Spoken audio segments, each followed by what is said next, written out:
So continuing this theme that we talked about already, that the Parshias that we're reading in these weeks really connect to what's going on in the Milchama that we see going on right now with Hishmo in Gaza.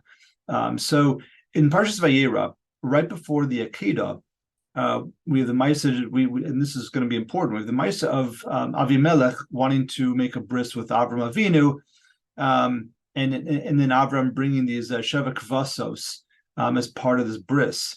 And then right after that, it says Vayhi Achar Hadvarim Ha'ela Elokim Nisos Abraham. So we have the start of the Akedah of akeidas yitzchok. Now, on that, the Rashbam says something really powerful. So we're going to take a look at a couple of Rashbams here.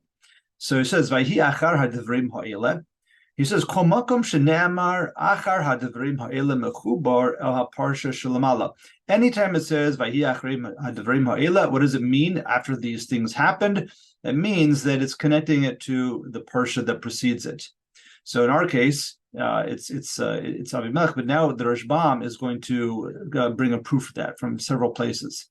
So this is Zachar Devrim Ha'elisha Harag Avram as a Malachim, right? So back in the previous Parsha where Abraham fights against the four kings and he is victorious, right after that it says Achar Devrim Ha'ela, and it says Amar LaKadosh Baruch Hu Atira Avram Mina Umos. Kadosh Baruch Hu is saying, don't worry that they're going to come and get revenge or whatever. After that war, don't worry about it. And then right after it says that Yitzchok is born, we have Achar Dvrim Ha'ela. It says Vayugad Avraham Leimar V'chulei B'sua Yolad is Rivka. And we see the connection that Yitzchak is born, and then right after that we learn, or Avram learns, that Basulo has Rivka. We see all the children. I don't know that he knows that it was Rivka, but we see there's children, and then Avram realizes that that's where he should find a wife for Yitzchak.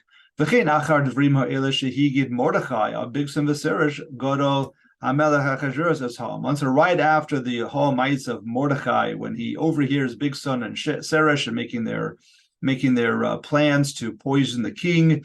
Right after that, Achashverosh elevates Haman.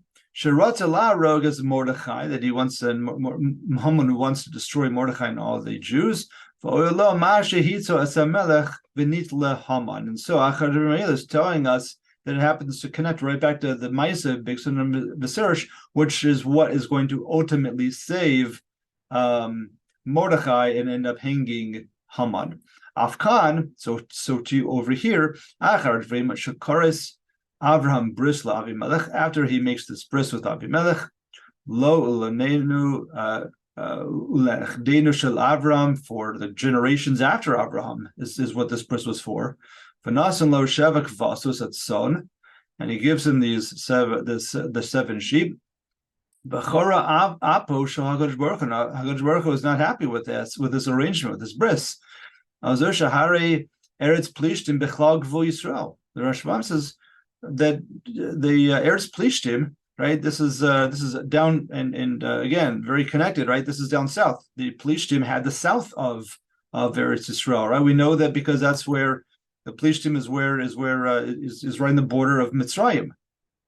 So this would be right around the area of Gaza, and that's within the Gvul of Eretz Yisrael. HaKadosh Baruch Hu tziva aleihem lo sichia kol neshama. The pasuk in Devarim says, Sefer Devarim says, that when it comes to Kvishas Eretz Yisrael, you can't let anybody live. Right? We don't make a bris as we're doing the Kvishas Eretz Yisrael.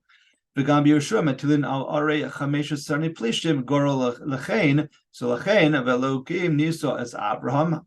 So now we have this test of the Akedah. So kintaro v'tzaro kedechsiv. So what does it mean, a test? So specifically, the Rashbam is learning that it's a test. That means that it's a difficulty. It's tsar. Kedechsiv hanisa davar elecha tlo. It quotes from Iyuv. That the strife or conflict or something like this on the sosim is Hashem, or by masa meriva on the sosim is Hashem, that we are quarreling with the Kodesh Baruch Hu. So it's not a test in the normal sense of that Avram is being tested. It's in the test of of that through Abraham's actions of making the bris, that is looked upon by HaKadosh Baruch Hu as a quarrel. That's how the Rashbam understands this. B'chanin Hashem v'nasani. Kolomar, nizga'isa b'ben shenasati lecho lichros bris b'neihem uvein b'neihem. You're going to make this. You're going to make this bris. Well, we'll see what happens with your son. So now you can bring Yitzchok up. You're making a bris with him, between him and the children of Avimelech. Now you can bring him up as an ola. Vira ma'ha'ula krisus bris shalcha. Then let's see where your brisim go to.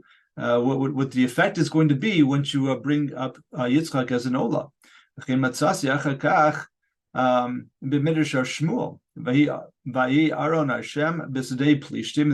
Rashbam says, don't take my word for this. This is what's going on. There's a medrash here that I have as a raya.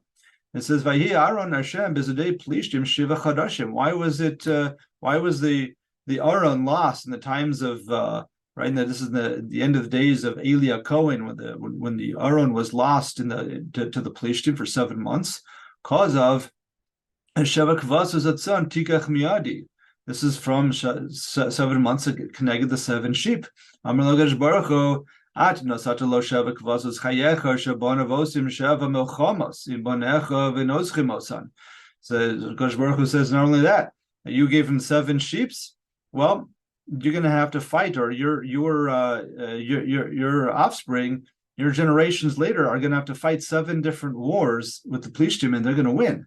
Or they're going to kill 7 of the tzaddikim from your children. And who are they? Shimshon, Chofni, Pinchas, Shaul, Ushlasha Banav, and 3 of Shaul's sons. Davracher, Chayecha Shabanav, Machrivim Sheva Mishkanos. That his children are going to destroy 7 of its mishkanos. Ve'eluhein ol moed ve'gilgol no v'shilo ve'givon u'beis olamim train. Davracher she'aron mechazer b'sdei plishtim shiva chadashim. Nisa. So that's where the Rashbam ends it. But bringing all these proofs that what we see that these 7 kvasos that Avram brings are then tied to all these other situations or happenings that either wars or destruction or tzaddikim who were killed, etc. So it seems like, again, it just seems like an amazing connection that we're seeing, that it's not always when we're trying to take control and we're trying to make a bris, maybe that's not always the right thing. Certainly we can't use this to look and have tainas on what we did. But it is clearly a message that's talking to us in this week's Parsha to say, hey, this is that Maaseh Avos Simul Abanim.